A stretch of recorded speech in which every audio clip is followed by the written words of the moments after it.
मुख्यमंत्री माझी लाडकी बहीण योजनाची ई-केवायसी कशी करायची या व्हिडिओमध्ये मी तुम्हाला सांगणार आहे. तर चला मग सुरू करूया.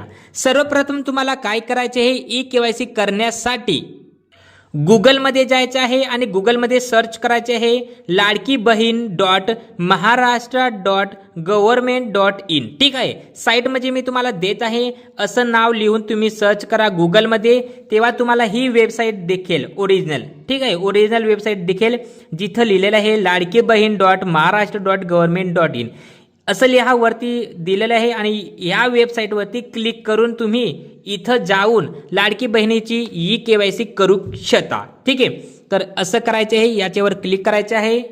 याच्यावर क्लिक केल्यानंतर तुम्हाला ही ओरिजिनल वेबसाईट दिसेल. ठीक आहे, आणि इथं सुरुवातीला ब्लिंक करत आहे मुख्यमंत्री माझी लाडकी बहीण योजनेचे लाभार्थी ई-केवायसी प्रक्रिया पूर्ण करण्यासाठी येथे क्लिक करावे. तर असं नाव लिहिलेले दिसेल तुम्हाला. याच्यावर क्लिक करायचं आहे सुरुवातीला. ठीक आहे, याच्यावर क्लिक करा.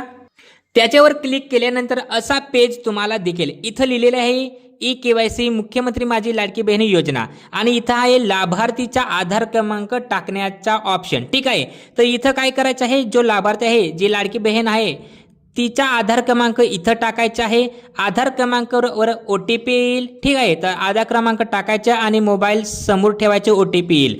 आधार क्रमांक टाकल्यानंतर इथं कॅप्चा लिहिलेलं असेल बघा. तर कॅप्च्यामध्ये इथं जो तुम्हाला कोड दिसेल, तुमच्या मोबाईलवरती जो कोड दिसेल तो कोड हा असा असेल, असा कोड इथं टाकायचा. वेगळा असेल तुमच्याकडं तर इथं आधार क्रमांक टाकायचा, असा कोड दिसेल तर इथं टाकायचं. ठीक आहे, आधार कार्ड नंबर आणि कॅप्चा कोड टाकल्यानंतर खाली मी सहमत आहे याच्यावर क्लिक करायचं. ठीक आहे, याच्यावर क्लिक करून OTP पाठवा हे नाव आहे, याच्यावर क्लिक करून द्यायचं. मग आधार कार्डवरती जो मोबाईल नंबर लिंक असेल त्याच्यावर एक OTP येईल. ठीक आहे, OTP आल्यानंतर असं येईल. ठीक आहे, OTP तुमच्या मोबाईलच्या SMS बॉक्समध्ये बघायचं, तो OTP इथं टाकून द्यायचा आहे. OTP टाकल्यानंतर सबमिट करा याच्यावर क्लिक करून द्यायचं आहे. जसं तुम्ही सबमिट कराल OTP टाकून थोडासा वाट बघायचा आहे. नंतर मग असा पेज येईल. ई-केवायसी हाच पेज येईल. नंतर खाली लिहिलेलं असेल वडिलांच्या पतीचा आधार क्रमांक टाका. म्हणजे वडिलांचा आधार क्रमांक असेल तर तो इथं टाकायचा आहे, नाहीतर पतीचा आधार क्रमांक टाकायचा आहे. दोघांमधला एक टाकायचा आहे आणि जो तुम्ही टाकणार आधार क्रमांक ज्याचा टाकणार त्याच्या मोबाईलवरती OTP पुन्हा येईल.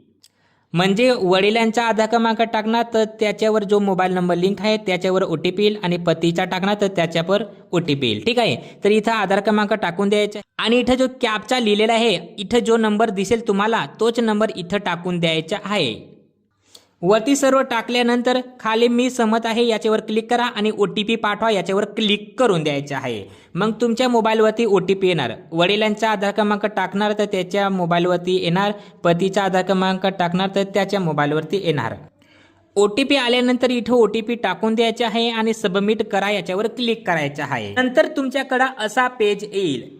इथं वडिलांचा आधार क्रमांक जर तुम्ही टाकला असेल तर त्याचा नाव येईल आणि पतीचा आधार क्रमांक टाकला असेल तर पतीचा नाव येईल. आता इथं काही ऑप्शन सिलेक्ट करायचे आहेत.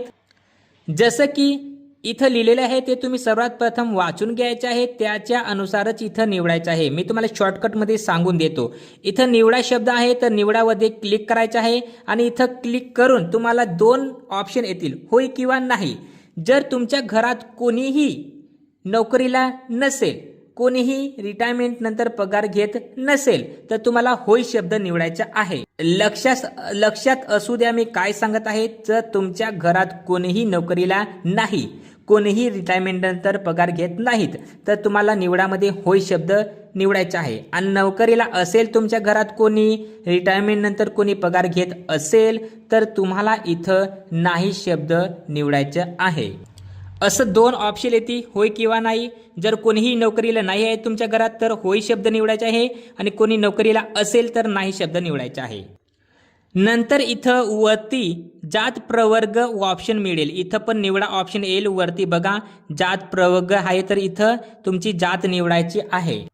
इथं निवडा शब्द येईल, त्याच्यावर क्लिक करा. निवडावरती क्लिक केल्यानंतर असा ऑप्शन दिसेल, तर याची तुमची जी जात आहे ती सिलेक्ट करा. जसं की अनुसूचित जाती असेल तर ती सिलेक्ट करा, अनुसूचित जमाती असेल तर ती सिलेक्ट करा, इतर मागासवर्ग असेल तर ती, नाहीतर नंतर काही खाली काही ऑप्शन आहे त्याच्यात बघून घ्या आणि सर्वसामान्य पण आहेत, कोणती पण जात आहे तुमची ती जात सिलेक्ट करा. ठीक आहे. सिलेक्ट केल्यानंतर तुमच्याकडं ऑप्शन येऊन लागेल, तिसरा ऑप्शन सिलेक्ट करायचा. ठीक आहे. 1 नंबरचा तर आम्ही सिलेक्ट केला, त्याच्यातच दुसरा आहे आणि अजून एक खाली हा एक ऑप्शन आहे जिथं लिहिलेलं आहे माझ्या कुटुंबातील केवळ एक विवाहित व एक अविवाहित महिला योजनेचे लाभ घेत आहे. तुमच्याकडं पण तसं असेल, एकच विवाहित आणि एकच अविवाहित महिला लाभ घेत असेल तर निवडामध्ये क्लिक करा आणि होय सिलेक्ट करा. ठीक आहे. इथं होय किंवा नाही असं दोन्ही शब्द आहे, तर तुम्ही वाचून घ्या. तुमच्या घरात जर एकच विवाहित आणि एकच अविवाहित महिला लाभ घेत असेल तर इथं होय शब्द निवडा.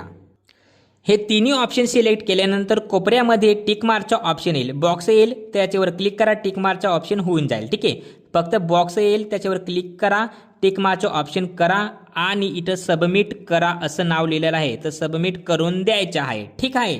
नंतर मग तुमच्याकडे असा ऑप्शन येऊन लागेल, सक्सेसफुली तुमची ई-KYC पडताळणी यशस्वीरित्या पूर्ण झाली आहे. म्हणजे समजून घ्या तुमची ई-KYC कंप्लीट झाली आहे.